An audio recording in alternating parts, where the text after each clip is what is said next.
سورہ مزمل کے مضامین. اس سورت کا مرکزی مضمون یہ ہے کہ اس میں حضور اقدس علیہ الصلوۃ والسلام کی عبادت، وظائف اور اذکار سے متعلق کلام کیا گیا ہے اور اس میں یہ مضامین بیان کیے گئے ہیں. اس سورت کی ابتدا میں اللہ تعالیٰ نے اپنے حبیب علیہ الصلوۃ والسلام سے بڑے لطف و کرم والے انداز میں خطاب فرمایا اور انہیں رات کے کچھ حصے میں اپنی عبادت کرنے، خوب ٹھہر ٹھہر کر قرآن مجید کی تلاوت کرنے کا حکم دیا اور انہیں بتایا کہ ہم عنقریب آپ پر ایک انتہائی عظمت، جلالت اور قدر والا کلام نازل فرمائیں گے. نمبر 1، یہ بتایا گیا کہ دن کے مقابلے میں رات کے وقت عبادت کرنے میں زیادہ دل جمعی حاصل ہوتی ہے. نمبر 2، کافروں کی گستاخیوں پر رسول کریم علیہ الصلوۃ والسلام کو صبر کرنے کی تلقین کی گئی اور آپ سے فرمایا گیا کہ جو لوگ آپ کو اور قرآن مجید کو جھٹلا رہے ہیں، آپ کی طرف سے انہیں اللہ تعالیٰ کافی ہے. نمبر 3، قیامت کے دن کفار کے عذاب کی کیفیت بیان کی گئی اور کفار مکہ کو بتایا گیا کہ جس طرح اللہ تعالیٰ نے فرعون کی طرف رسول بھیجے، اسی طرح اللہ تعالیٰ نے تمہاری طرف بھی ایک رسول بھیجے جو تم پر گواہ ہیں، اور اگر تم بھی ان کی نافرمانی کرتے رہے تو تمہیں فرعون سے زیادہ سخت عذاب میں مبتلا کیا جا سکتا ہے. نمبر 4، یہ بتایا گیا کہ دنیا و آخرت کے عذاب سے ڈرانے والی آیات مخلوق کے لیے نصیحت ہیں اور جو چاہے ان سے نصیحت حاصل کرے. نمبر 5، اس سورت کے آخر میں امت سے تہجد کی فرضیت منسوخ کر دی گئی اور عبادت کے معاملے میں آسانی فرما دی گئی. سورہ جن کے ساتھ مناسبت. سورہ مزمل کی اپنے سے ماقبل سورت جن کے ساتھ مناسبت یہ ہے کہ سورہ جن کے آخر میں وحی کی عظمت بیان ہوئی اور سورہ مزمل میں بھی وحی کی عظمت بیان کی گئی ہے.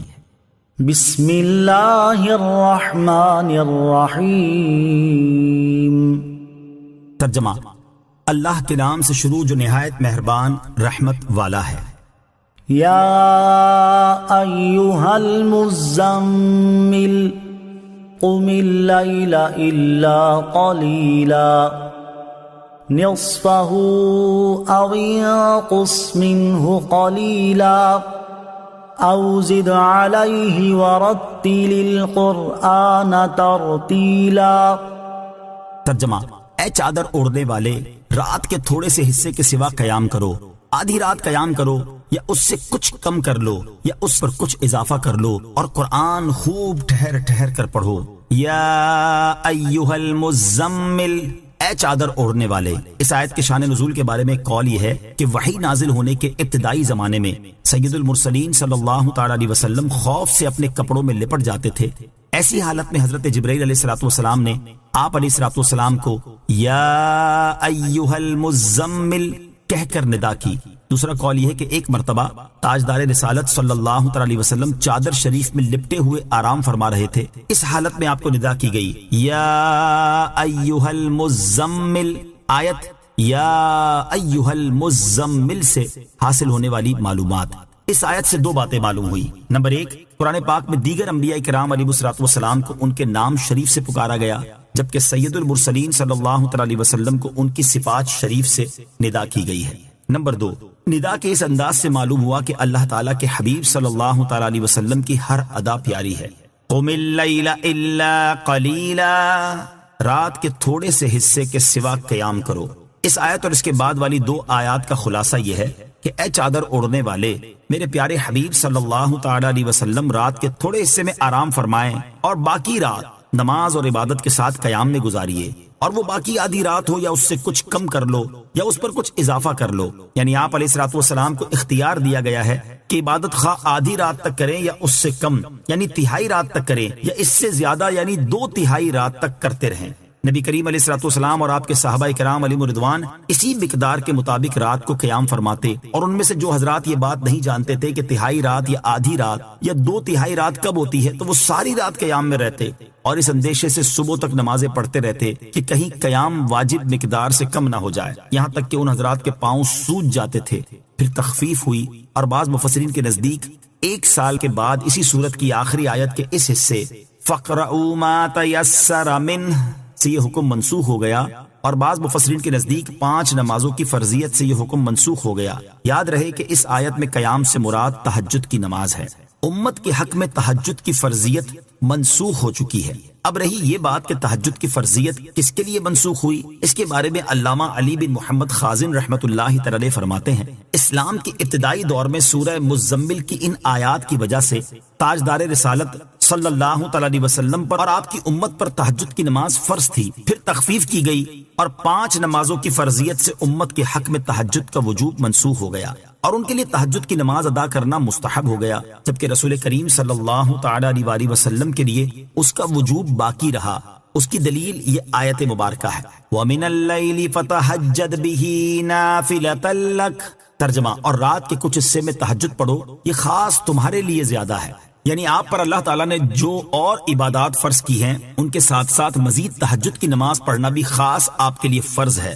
جمہور مفسرین اور فقہا کے نزدیک سید المرسلین صلی اللہ تعالی علیہ وسلم پر فرض نمازوں کے علاوہ نماز تہجد کی فرضیت بھی باقی رہی، جبکہ امت کے حق میں منسوخ ہوئی، اور دلائل کی روح سے بھی یہی صحیح ہے، جیسا کہ اعلیٰ حضرت امام احمد رضا خان رحمۃ اللہ تعالی فرماتے ہیں، قول جمہور مذہب مختار و منصور حضور پرنور علیہ الصلوۃ والسلام کے حق میں تہجد کی فرضیت کا ہے، اسی پر ظاہر قرآن عظیم شاہد اور اسی طرف حدیث مرفوع وارد۔ قال اللہ تعالی یا ایھا المزمل قم اللیل الا قلیلا،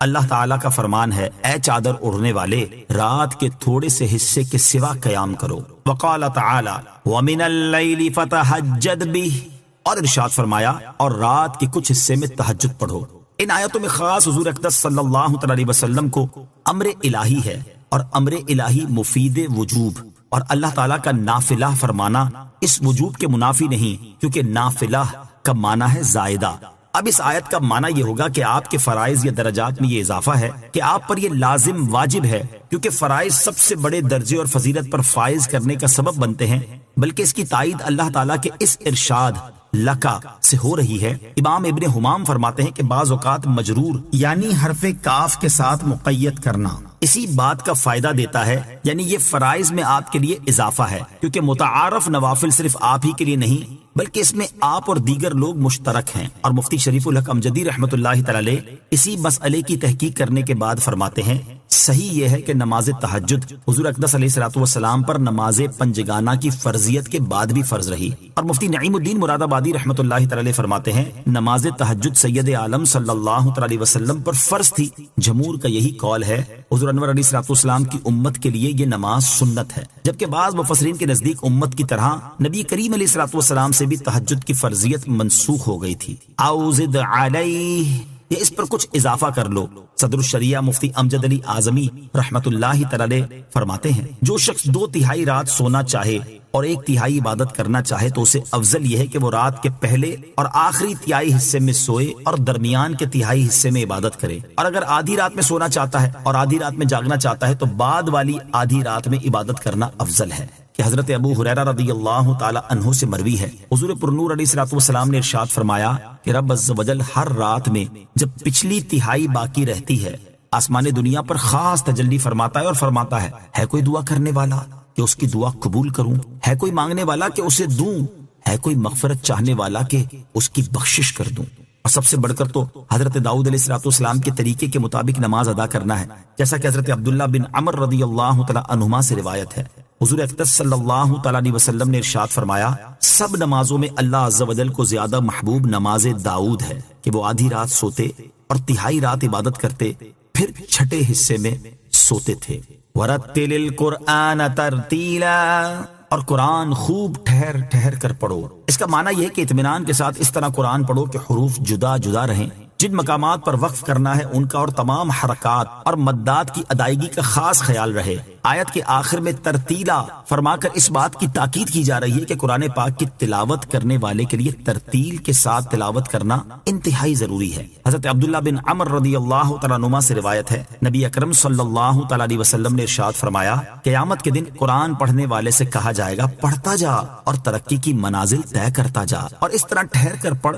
جس طرح دنیا میں ٹھہر ٹھہر کر پڑھتا تھا، جہاں تو آخری آیت پڑھے گا اسی کے پاس تیری منزل ہے۔ قرآن پاک کی قرآت سے متعلق چند احکام۔ یہاں آیت کی مناسبت سے قرآن مجید کی قرآت سے متعلق 4 ضروری احکام سماعت فرمائیں۔ نمبر 1، تجوید قرآن پاک کی آیت، متواتر احادیث، صحابہ کرام، تابعین اور تمام ائمہ کرام کے مکمل اجماع کی وجہ سے حق اور واجب اور اللہ تعالیٰ کے دین اور شریعت کا علم ہے۔ اللہ تعالیٰ ارشاد فرماتا ہے، وَرَتِّلِ الْقُرْآنَ تَرْتِيلًا، اسے مطلقاً ناحق بتانا کلمہ کفر ہے۔ نمبر 2، قرآن پاک کو اتنی تجوید سے پڑھنا فرض عین ہے جس سے حروف صحیح ادا ہوں اور غلط پڑھنے سے بچے۔ نمبر 3، جس سے حروف صحیح ادا نہیں ہوتے اس پر واجب ہے کہ حروف صحیح ادا کرنے کی رات دن پوری کوشش کرے، اور اگر نماز میں صحیح پڑھنے والے کی اقتدا کر سکتا ہو تو جہاں تک ممکن ہو اس کی اقتدا کرے، یا وہ آیتیں پڑھے جن کے حروف صحیح ادا کر سکتا ہو، اور یہ دونوں صورتیں ناممکن ہوں تو کوشش کے زمانے میں اس کی اپنی نماز ہو جائے گی،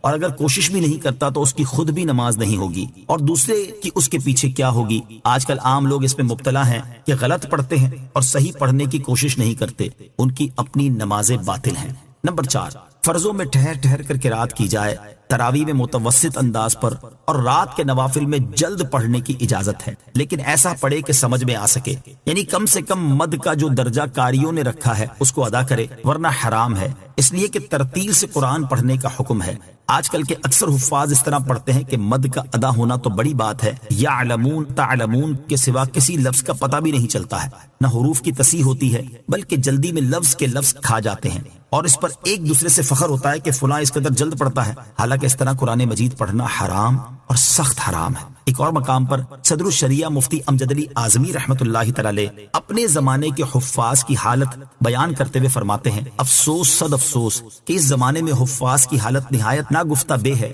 اکثر تو ایسا پڑھتے ہیں کہ یعلمون تعلمون کے سوا کچھ پتہ نہیں چلتا، الفاظ و حروف کھا جایا کرتے ہیں۔ جو اچھا پڑھنے والے کہے جاتے ہیں انہیں دیکھیں تو حروف صحیح نہیں ادا کرتے، حمزہ، الف، عین اور ذا، زا، را اور ثا، سین، صاد، تا، تو وغیرہ حروف میں فرق نہیں کرتے، جس سے قطعا نمازی نہیں ہوتی۔ فقیر کو انہی مصیبتوں کی وجہ سے 3 سال ختم قرآن مجید سننا نہ ملا۔ مولا عز و جل مسلمان بھائیوں کو توفیق دے کہ ما انزل اللہ، یعنی جس طرح اللہ تعالیٰ نے قرآن پاک نازل فرمایا اسی طرح پڑھنے کی کوشش کریں۔ اور فی زمانہ حفاظ کا تو جو حال ہو چکا ہے وہ تو ایک طرف عوام اور مساجد کی انتظامیہ کا حال یہ ہو چکا ہے کہ تراویح کے لیے اس حافظ کو منتخب کرتے ہیں جو قرآن پاک تیزی سے پڑھے، جتنا جلدی ہو سکے تراویح ختم ہو جائے، اور اس امام کے پیچھے تراویح پڑھنے سے جو تجوید کے مطابق قرآن پڑھتا ہے اس لیے دور بھاگتے ہیں کہ یہ دیر میں تراویح ختم کرے گا۔ اور بعض جگہ تو یوں ہوتا ہے کہ تراویح پڑھانے والے کو مسجد انتظامیہ کی طرف سے ٹائم بتا دیا جاتا ہے کہ اتنے منٹ میں آپ کو تراویح ختم کرنی ہے، اور اگر اس وقت سے 5 منٹ بھی لیٹ ہو جائے تو حافظ صاحب کو سنا دیا جاتا ہے کہ حضرت آپ نے اتنے منٹ لیٹ کر دی، آئندہ خیال رکھیے گا۔ اے کاش کہ مسلمان اپنے وقت کا خیال کرنے کی بجائے اپنی نماز کی حفاظت کی فکر کریں۔ اللہ تعالیٰ مسلمانوں کو ہدایت عطا فرمائے، آمین۔ نوٹ: ترتیل کی حدود، ان کی تفصیلات اور احکام جاننے کے لیے فتاوی رضویہ جلد نمبر 6 صفحہ 275 تا 282 کا مطالعہ کیجیے۔ إنا سنلقي عليك قولا ثقيلا۔ ترجمہ: بے شک ان قریب ہم تم پر ایک بھاری بات ڈالیں گے۔ انا سنلقی علیک قولا ثقیلا، بے شک ان قریب ہم تم پر ایک بھاری بات ڈالیں گے۔ اس آیت کی تفسیر یہ ہے کہ اے حبیب صلی اللہ تعالی علیہ وسلم، ہم ان قریب آپ پر ایک انتہائی عظمت، جلالت اور قدر والا کلام نازل فرمائیں گے، اور اس کی عظمت و جلالت کی وجہ یہ ہے کہ وہ رب العالمین کا کلام ہے، لہٰذا آپ خود کو وہ عظیم بات قبول کرنے کے لیے تیار رکھیں۔ دوسری تفسیر یہ ہے کہ اے حبیب صلی اللہ تعالی علیہ وسلم، ان قریب ہم آپ پر قرآن نازل فرمائیں گے جس میں احکامات اور ممنوعات ہیں جو کہ سخت تکلیف دہ اور شرعی احکام کے پابند عام لوگوں پر بھاری پڑیں گے، اس لیے آپ ابھی سے انہیں بھاری احکام کا عادی بنائیں۔ تیسری تفسیر یہ ہے کہ اے حبیب صلی اللہ تعالی علیہ وسلم، ان قریب ہم آپ پر ایسا کلام نازل فرمائیں گے جس کا نازل ہونا بہت بھاری ہے۔ قرآن پاک کے نزول کے بارے میں ایک اور مقام پر ارشاد فرمایا، لو انزلنا هذا القرآن على جبل لرأيته خاشعا متصدعا من خشية الله وَتِلْكَ الْأَمْثَالُ نَضْرِبُهَا لِلنَّاسِ لَعَلَّهُمْ يَتَفَكَّرُونَ۔ ترجمہ: اگر ہم یہ قرآن کسی پہاڑ پر اتارتے تو ضرور تم اسے جھکا ہوا اللہ کے خوف سے پاش پاش دیکھتے، اور ہم یہ مثالیں لوگوں کے لیے بیان فرماتے ہیں تاکہ وہ سوچیں۔ اور حضرت زید بن ثابت رضی اللہ تعالیٰ عنہ فرماتے ہیں، اللہ تعالیٰ نے اپنے حبیب علیہ الصلوۃ والسلام پر وحی نازل کی، اور اس وقت آپ کی ران میری ران پر تھی، مجھے اپنے اوپر اتنا بوجھ محسوس ہوا جس سے مجھے ڈر لگ گیا کہ کہیں میری ران ٹوٹ ہی نہ جائے۔ إن ناشئة الليل هي أشد وطئا وأقوم قيلا إن لك في النهار سبحا طويلا۔ ترجمہ: بے شک رات کو قیام کرنا زیادہ موافقت کا سبب ہے اور بات خوب سیدھی نکلتی ہے، بے شک دن میں تو تمہیں بہت سے کام ہیں۔ ان ناشئۃ اللیل، بے شک رات کو قیام کرنا یعنی رات سونے کے بعد اٹھ کر عبادت کرنا دن کی نماز کے مقابلے میں زبان اور دل کے درمیان زیادہ موافقت کا سبب ہے، اور اس وقت قرآن پاک کی تلاوت کرنے اور سمجھنے میں زیادہ دل جمعی حاصل ہوتی ہے، کیونکہ وہ وقت سکون اور اطمینان کا ہے، شور و غل سے امن ہوتا ہے، کامل اخلاص نصیب ہوتا ہے، ریاکاری اور نمود و نمائش کا موقع نہیں ہوتا۔ ان لک فی النہار، بے شک دن میں تمہیں یعنی اے حبیب صلی اللہ تعالی علیہ وآلہ وسلم، بے شک دن میں تو آپ بہت سے کاموں میں مصروف رہتے ہیں جس کی وجہ سے یکسوئی کے ساتھ عبادت نہیں ہو پاتی، لہٰذا آپ رات کے اوقات کو اللہ تعالیٰ کی عبادت کرنے اور اس سے مناجات کرنے کے لیے خاص رکھیں۔ وَاذْكُرِ اسْمَ رَبِّكَ وَتَبَتَّلْ إِلَيْهِ تَبْتِيلًا، ترجمہ، اور اپنے رب کا نام یاد کرو اور سب سے ٹوٹ کر اسی کے بنے رہو۔ وَاذْكُرِ اسْمَ رَبِّكَ، اور اپنے رب کا نام یاد کرو۔ اس کا ایک معنی یہ ہے کہ اے حبیب صلی اللہ تعالی علیہ وآلہ وسلم، آپ رات اور دن کے تمام اوقات میں اپنے رب عز و جل کا نام یاد کرتے رہیں، چاہے وہ تسبیح اور کلمہ طیبہ پڑھنے سے ہو، نماز ادا کرنے، قرآن پاک کی تلاوت کرنے اور علم کا درس دینے کے ساتھ ہو۔ دوسرا معنی یہ ہے کہ اے حبیب صلی اللہ تعالی علیہ وسلم اپنی قراءت کی ابتدا میں بسم اللہ الرحمن الرحیم پڑھیں۔ یاد رہے کہ نماز کے علاوہ اگر قرآن پاک کی تلاوت سورت کی ابتدا سے کی جائے تو بسم اللہ پڑھنا سنت ہے، اور اگر سورت کے درمیان سے تلاوت شروع کی جائے تو بسم اللہ پڑھنا مستحب ہے، اور نماز میں سورہ فاتحہ کے بعد سورت کی تلاوت سے پہلے بسم اللہ پڑھنا سنت نہیں۔ وَتَبَتَّلْ إِلَيْهِ تَبْتِيلًا، اور سب سے ٹوٹ کر اسی کے بنے رہو، یعنی اللہ تعالیٰ کی عبادت ایسی ہو کہ اس میں انقطاع کی صفت ہو، کہ دل اللہ تعالیٰ کے سوا اور کسی کی یاد میں مشغول نہ ہو، اس کی عبادت کے وقت سب سے تعلق ختم ہو جائے اور صرف اسی کی طرف توجہ رہے۔ یاد رہے کہ اس آیت سے یہ ثابت نہیں ہوتا کہ انسان نکاح کرنا چھوڑ دے اور سب سے ناتا توڑ کر کسی جنگل، غار یا ویران جگہ میں اللہ اللہ کرنا شروع کر دے، کیونکہ یہ اسلام میں منع ہے، جیسا کہ حضرت طاؤس رضی اللہ تعالیٰ عنہ سے مروی ہے، نبی اکرم صلی اللہ تعالی علیہ وآلہ وسلم نے ارشاد فرمایا، اسلام میں نکاح نہ کرنا اور لوگوں سے کنارہ کش ہو کر عبادت کرنا منع ہے۔ حضرت سعد بن ہشام رضی اللہ تعالیٰ عنہ نے حضرت عائشہ صدیقہ رضی اللہ تعالیٰ عنہا سے پوچھا کہ نکاح نہ کرنے کے بارے میں آپ کی کیا رائے ہے، تو آپ رضی اللہ تعالیٰ عنہ نے فرمایا، کیا تم نے اللہ تعالیٰ کا یہ فرمان نہیں سنا؟ وَلَقَدْ أَرْسَلْنَا رُسُلًا مِّن قَبْلِكَ وَجَعَلْنَا لَهُمْ أَزْوَاجًا وَذُرِّيَّةً، اور بے شک ہم نے تم سے پہلے رسول بھیجے اور ان کے لیے بیویاں اور بچے بنائے، لہٰذا تم نکاح کرنے سے کنارہ کشی نہ کرو۔ اور ایک روایت میں ہے حضرت عائشہ رضی اللہ تعالی عنہا نے فرمایا، اے شام، نکاح کرنے سے کنارہ کشی نہ کرو، کیونکہ اللہ تعالیٰ نے ارشاد فرمایا، لَقَدْ كَانَ لَكُمْ فِي رَسُولِ اللَّهِ أُسْوَةٌ حَسَنَةٌ، ترجمہ، بے شک تمہارے لیے اللہ کے رسول میں بہترین نمونہ موجود ہے، اور بے شک رسول اللہ صلی اللہ تعالی علیہ وسلم نے نکاح فرمایا اور ان کے ہاں اولاد بھی ہوئی۔ رب المشرق والمغرب لا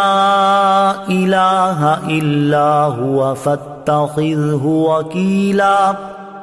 ترجمہ، وہ مشرق اور مغرب کا رب ہے، اس کے سوا کوئی معبود نہیں، تو تم اسی کو اپنا کارساز بناؤ۔ رب المشرق والمغرب،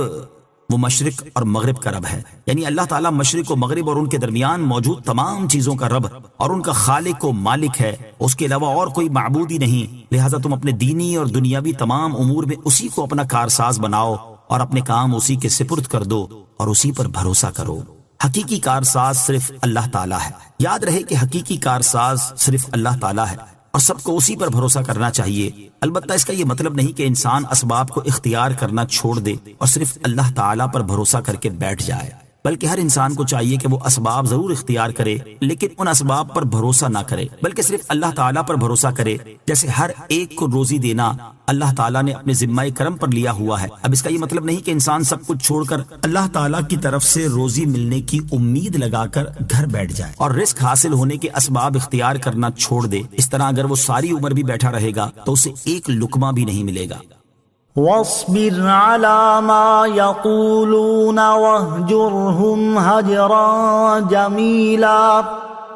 ترجمہ، اور کافروں کی باتوں پر صبر کرو اور انہیں اچھی طرح چھوڑ دو۔ واصبر على ما يقولون، اور کافروں کی باتوں پر صبر کرو۔ یعنی اے حبیب صلی اللہ تعالیٰ علیہ وسلم، کفار قریش اللہ تعالیٰ کے بارے میں شریک، بیوی اور اولاد بتا کر خرافات بکتے ہیں، اور آپ کو جادوگر، شاعر، کاہن اور مجنون کہہ کر آپ کی شان میں گستاخیاں کرتے ہیں، اور قرآن کو سابقہ لوگوں کی کہانیاں بتا کر اس کے بارے میں نازبہ کلمات کہتے ہیں۔ آپ کافروں کی ان باتوں پر صبر فرمائیں اور انہیں بدنی، زبانی، قلبی ہر اعتبار سے چھوڑ دیں، اور ان کا معاملہ ان کے رب عز و جل کے سپرد کر دیں۔ وَذَرْنِي وَالْمُكَذِّبِينَ أُولِي النَّعْمَةِ وَمَهِّلْهُمْ قَلِيلًا۔ ترجمہ، اور ان جھٹلانے والے مالداروں کو مجھ پر چھوڑو اور انہیں تھوڑی مہلت دو۔ وَذَرْنِي وَالْمُكَذِّبِينَ أُولِي النَّعْمَةِ، اور ان جھٹلانے والے مالداروں کو مجھ پر چھوڑو، یعنی اے حبیب صلی اللہ تعالیٰ علیہ وسلم، آپ کو اور قرآن کو جھٹلانے والے ان مالداروں کو مجھ پر چھوڑ دیں، میں آپ کی طرف سے انہیں کافی ہوں، اور انہیں بدر کے دن تک تھوڑی مہلت دیں۔ چنانچہ کچھ ہی مدت کے بعد یہ لوگ بدر کی جنگ میں قتل کر دیے گئے۔ بعض مفسرین کے نزدیک یہاں تھوڑی مہلت دینے سے مراد قیامت کے دن تک مہلت دینا ہے۔ إِنَّ لَدَيْنَا أَنكَالًا وَجَحِيمًا وَطَعَامًا ذَا غُصَّةٍ وَعَذَابًا أَلِيمًا يَوْمَ تَرْجُفُ الْأَرْضُ وَالْجِبَالُ وَكَانَتِ الْجِبَالُ كَثِيبًا مَهِيلًا۔ ترجمہ، بے شک ہمارے پاس بھاری بیڑیاں اور بھڑکتی آگ ہے، اور گلے میں پھنسنے والا کھانا اور دردناک عذاب ہے، جس دن زمین اور پہاڑ تھر تھرائیں گے اور پہاڑ ریت کا بہتا ہوا ٹیلا ہو جائیں گے۔ ان لدینا انکالا،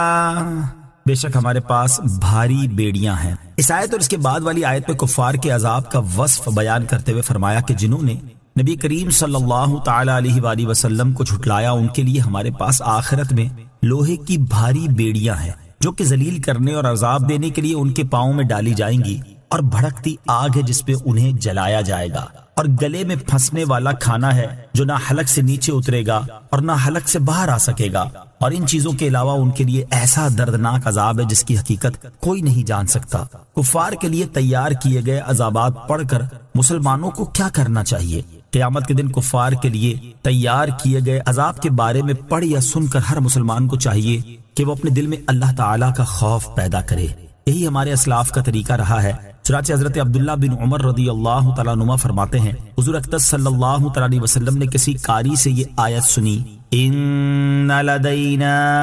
انکالا وجحیما،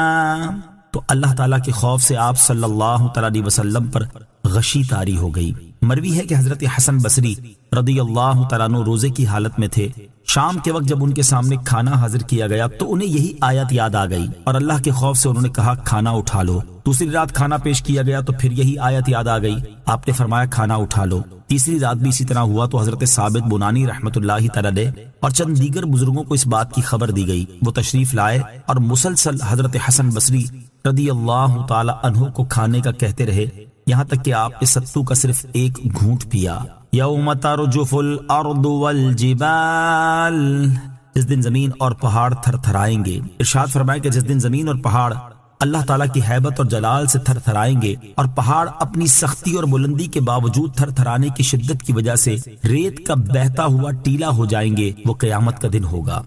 اِنَّا أَرْسَلْنَا إِلَيْكُمْ رَسُولًا شَاهِدًا عَلَيْكُمْ كَمَا أَرْسَلْنَا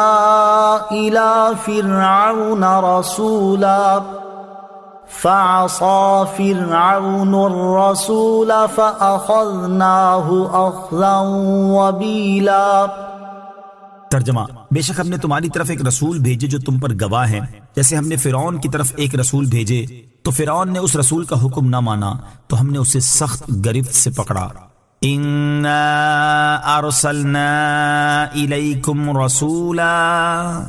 بے شک ہم نے تمہاری طرف ایک رسول بھیجے۔ اس آیت اور اس کے بعد والی آیت میں اللہ تعالیٰ نے کفار مکہ کو دنیا کے ہولناک عذاب سے ڈراتے ہوئے ارشاد فرمایا کہ اے اہل مکہ، بے شک ہم نے اسی طرح محمد مصطفیٰ صلی اللہ تعالیٰ علیہ وآلہ وسلم کو تمہاری طرف رسول بنا کر بھیجا جو کہ مومن کے ایمان اور کافر کے کفر کو جانتے ہیں، جس طرح ہم نے حضرت موسیٰ علیہ السلام کو فرعون کی طرف رسول بنا کر بھیجا، اور جب فرعون نے حضرت موسیٰ علیہ السلام کی رسالت کا انکار کر کے اور ان پر ایمان نہ لا کر ان کا حکم نہ مانا، تو ہم نے اس کی نافرمانی کی وجہ سے دریا میں ڈبو کر اسے سخت گرفت سے پکڑا۔ لہذا تم بھی اس بات سے ڈرو کہ کہیں میرے حبیب صلی اللہ تعالی علیہ وآلہ وسلم کو جھٹلانے کی وجہ سے تم پر بھی فرعون کی طرح دنیا میں عذاب نہ آ جائے، اور اگر نافرمانی کی وجہ سے دنیا میں تم پر عذاب آ گیا تو وہ فرعون کے عذاب سے زیادہ سخت ہوگا، کیونکہ تمہارے پاس جو رسول تشریف لائے ہیں وہ رتبے میں حضرت موسیٰ علیہ السلام سے بڑے ہیں۔ فَكَيْفَ تَتَّقُونَ إِن كَفَرْتُمْ يَوْمًا يَجْعَلُ الْوِلْدَانَ شِيبًا السَّمَاءُ مُنفَطِرٌ بِهِ كَانَ وَعْدُهُ مَفْعُولًا إِنَّ هَذِهِ تَذْكِرَةٌ فَمَن شَاءَ اتَّخَذَ إِلَى رَبِّهِ سَبِيلًا۔ ترجمہ: پھر اگر تم کفر کرو تو اس دن کیسے بچو گے جو بچوں کو بوڑھا کر دے گا، آسمان اس کی وجہ سے پھٹ جائے گا، اللہ کا وعدہ ہو کر رہنا ہے۔ بے شک یہ ایک نصیحت ہے تو جو چاہے اپنے رب کی طرف راستہ اختیار کرے۔ فَكَيْفَ تَتَّقُونَ إِن كَفَرْتُمْ يَوْمًا، پھر اگر تم کفر کرو تو اس دن کیسے بچو گے۔ اس آیت اور اس کے بعد والی آیت میں کفار مکہ کو آخرت کے ہولناک عذاب سے ڈراتے ہوئے ارشاد فرمایا کہ اگر تمہارے کفر پر قائم رہنے کے باوجود تم سے فرعون کی طرح دنیا میں ہی مواخذہ نہ ہوا تو تم قیامت کے اس دن کے عذاب سے کیسے بچو گے جو انتہائی ہولناک ہوگا، اور وہ اپنی شدت اور دہشت سے بچوں کو بوڑھا کر دے گا، اور آسمان اپنی عظمت و قوت کے باوجود اس دن کی شدت کی وجہ سے پھٹ جائے گا۔ یاد رکھو، اللہ تعالیٰ نے قیامت قائم ہونے کا جو وعدہ دیا ہے وہ ہو کر رہنا ہے۔ ان هذه تذکرہ، بے شک یہ نصیحت ہے، یعنی بے شک دنیا و آخرت کے عذاب سے ڈرانے والی یہ آیات مخلوق کے لیے نصیحت ہیں، تو اب جو چاہے ایمان اور طاعت اختیار کر کے اپنے رب عز و جل کی طرف راستہ اختیار کرے۔ ان ربك يعلم انك تقوم ادنى من ثلثي الليل ونصفه وثلثه وطائفة من الذين معك والله يقدر الليل والنهار علم أن لن تحصوه فتاب عليكم فاقرؤوا ما تيسر من القرآن علم أن سيكون منكم مرضى وآخرون يضربون في الأرض يبتغون من فضل الله وآخرون يقاتلون في سبيل الله فاقرؤوا ما تيسر منه وأقيموا الصلاة وآتوا الزكاة وأقرضوا الله قرضا حسنا وما تقدموا لأنفسكم من خير تجدوه عند الله هو خيرا وأعظم أجرا واستغفروا الله إن الله غفور رحيم۔ ترجمہ: بے شک تمہارا رب جانتا ہے کہ تم اور تمہارے ساتھیوں میں سے ایک جماعت کبھی 2/3 رات کے قریب قیام کرتی ہے، اور کبھی آدھی رات اور کبھی 1/3 رات، اور اللہ رات اور دن کا اندازہ فرماتا ہے۔ اسے معلوم ہے کہ مسلمانوں تم ساری رات قیام نہیں کر سکو گے، تو اس نے اپنی مہربانی سے تم پر رجوع فرمایا اب قرآن میں سے جتنا آسان ہو اتنا پڑھو۔ اسے معلوم ہے کہ انقریب تم میں سے کچھ لوگ بیمار ہوں گے، اور کچھ زمین میں اللہ کا فضل تلاش کرنے کے لیے سفر کریں گے، اور کچھ اللہ کی راہ میں لڑتے ہوں گے، تو جتنا قرآن آسان ہو پڑھو، اور نماز قائم رکھو، اور زکوٰۃ دو، اور اللہ کو اچھا قرض دو، اور اپنے لیے جو بھلائی تم آگے بھیجو گے اسے اللہ کے پاس بہتر اور بڑے ثواب کی پاؤ گے، اور اللہ سے بخشش مانگو، بے شک اللہ بہت بخشنے والا بڑا مہربان ہے۔ ان ربک یعلم، بے شک تمہارا رب جانتا ہے۔ اس سورت کی ابتدائی آیات میں نبی کریم صلی اللہ تعالی علیہ وآلہ وسلم اور صحابہ کرام رضی اللہ تعالی عنہم پر تہجد کی فرضیت کا بیان ہوا، اور اس آیت میں امت سے تہجد کی فرضیت منسوخ ہونے کا بیان ہے۔ چنانچہ اس آیت کا خلاصہ یہ ہے کہ اے حبیب صلی اللہ تعالی علیہ وآلہ وسلم، بے شک تمہارا رب عز و جل جانتا ہے کہ آپ اور آپ کے صحابہ میں سے ایک جماعت آپ کی پیروی کرتے ہوئے کبھی 2/3 رات کے قریب قیام کرتی ہے، اور کبھی آدھی رات، اور کبھی 1/3 رات قیام میں گزارتی ہے، اور اللہ تعالیٰ رات اور دن کے اجزاء اور ان کی گھڑیوں کی مقدار جانتا ہے، لہٰذا وہ رات کی اس مقدار کو بھی جانتا ہے جس میں تم قیام کرتے ہو، اور اسے وہ مقدار بھی معلوم ہے جس میں تم سوتے ہو، اور اسے یہ بھی معلوم ہے کہ اے مسلمانوں تم رات کا شمار نہیں کر سکو گے اور اس کے اوقات کی تعیین نہ کر سکو گے، تو اللہ تعالیٰ نے اپنی مہربانی سے تم پر رجوع فرمایا اور تم سے مشقت دور کر دی، لہٰذا اب نماز کے دوران قرآن میں سے جتنا تم پر آسان ہو اتنا پڑھو، اور رات کا لمبا قیام تمہیں معاف ہے۔ اور تمہیں یہ تخفیف دینے کی حکمت یہ ہے کہ اللہ تعالیٰ کو معلوم ہے کہ عنقریب تم میں سے کچھ لوگ بیمار ہوں گے، اور کچھ لوگ تجارت کے ذریعے زمین میں اللہ عز و جل کا فضل تلاش کرنے یا علم حاصل کرنے کے لیے سفر کریں گے، اور کچھ لوگ اللہ تعالیٰ کی راہ میں کفار سے لڑتے ہوں گے، اس وجہ سے ان سب پر رات کا قیام دشوار ہوگا، تو تم پر جتنا قرآن آسان ہو اتنا پڑھو، اور فرض نماز قائم رکھو، اور جو زکوٰۃ تم پر واجب ہو اسے ادا کرو، اور نفلی صدقات کے ذریعے اللہ تعالیٰ کو اچھا قرض دو،